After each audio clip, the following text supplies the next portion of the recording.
So our next speaker is Mary Macleod, Member of Parliament.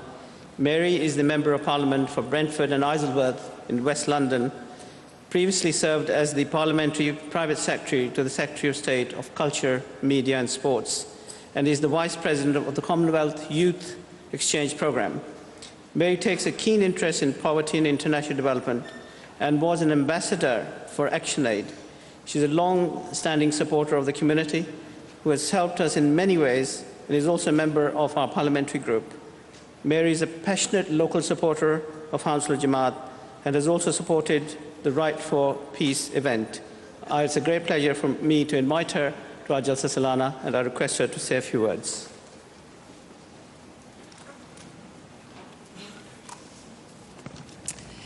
Good afternoon, Your Holiness, Mr. President, my Lord, ladies and gentlemen, friends. Assalamu alaikum.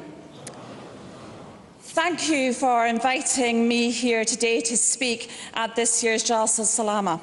It is a real honour for me to speak again to you, and it's such a wonderful gathering as the Conservative Member of Parliament in Hounslow in West London.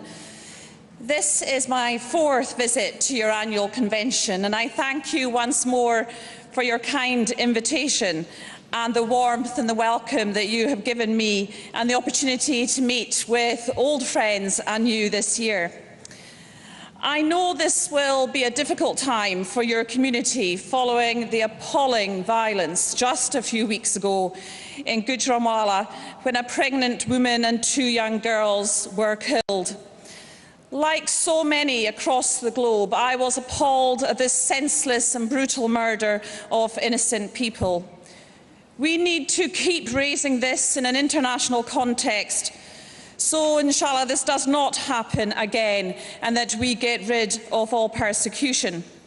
Sadly, in recent times, we have witnessed many similar violent and atrocious acts across the globe, which seem so far removed from the true values of any religion.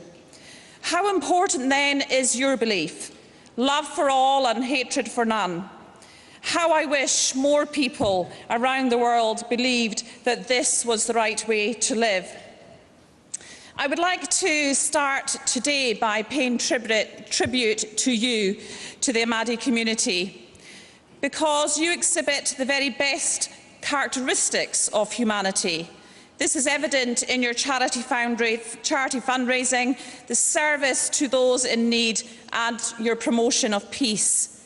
You have demonstrated your commitment and support to our country in the United Kingdom in so many ways, from raising millions of pounds for British charities, supporting the commemorations of the First World War by helping to plant thousands of ceramic poppies this year at Tower Bridge, joining in the Lights Out ceremony, planting thousands of trees, feeding homeless projects, donating blood and promoting messages of peace.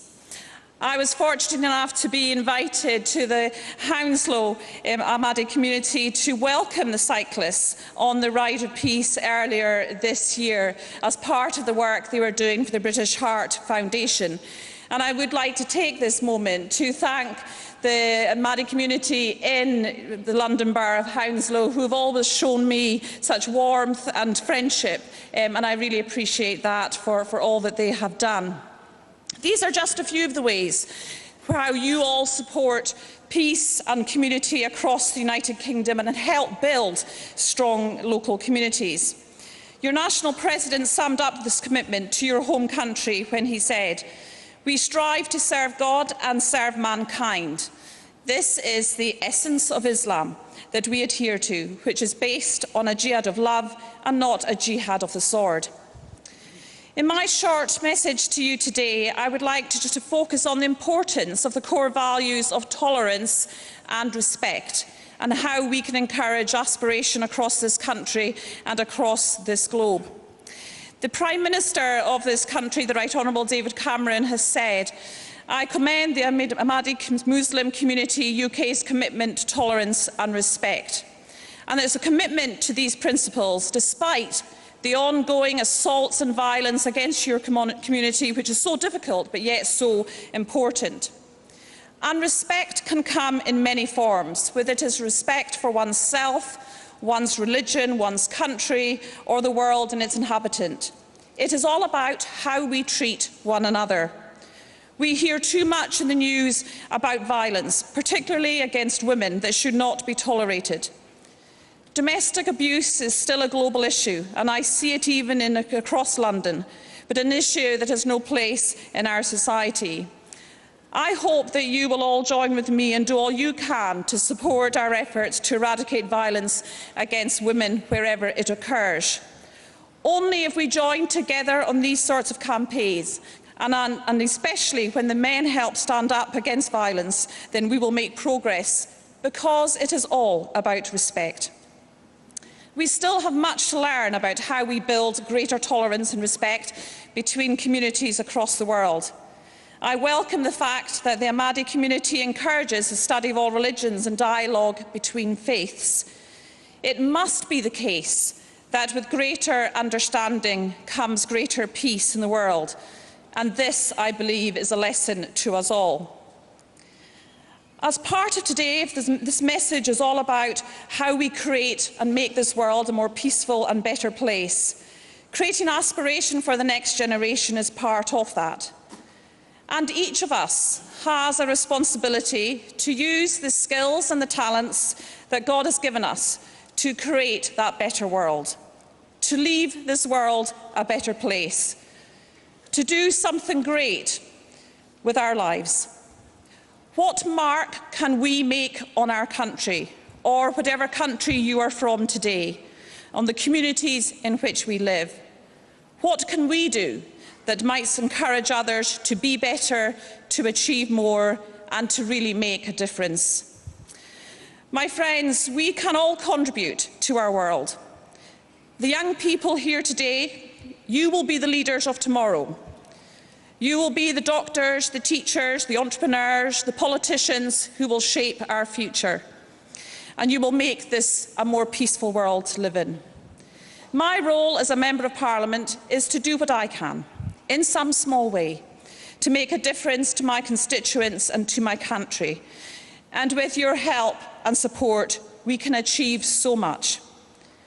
To those here from the UK, we have an election year ahead. And I would encourage you all to get involved both locally and nationally in the important debates that will shape the future for our country. You all have so much to give, and your voices should be heard. Contribute to the debate, because we sometimes take for granted the freedom and democracy in which we live, and the opportunity to vote is a gift to be respected and cherished. In conclusion, thank you once again for the opportunity to speak at your special event today.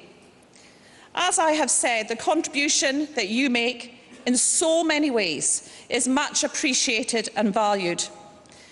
I hope that very much that your message of peace continues to be heard in the United Kingdom and throughout the world. Living by these values, each and every one of you will have helped in making this world a better place. In difficult times, when extremist views try to sway us from our path, we must redouble our efforts to share the values of peace and tolerance, of love for all and hatred for none. I thank you, and my best wishes to you all. Assalamu alaikum.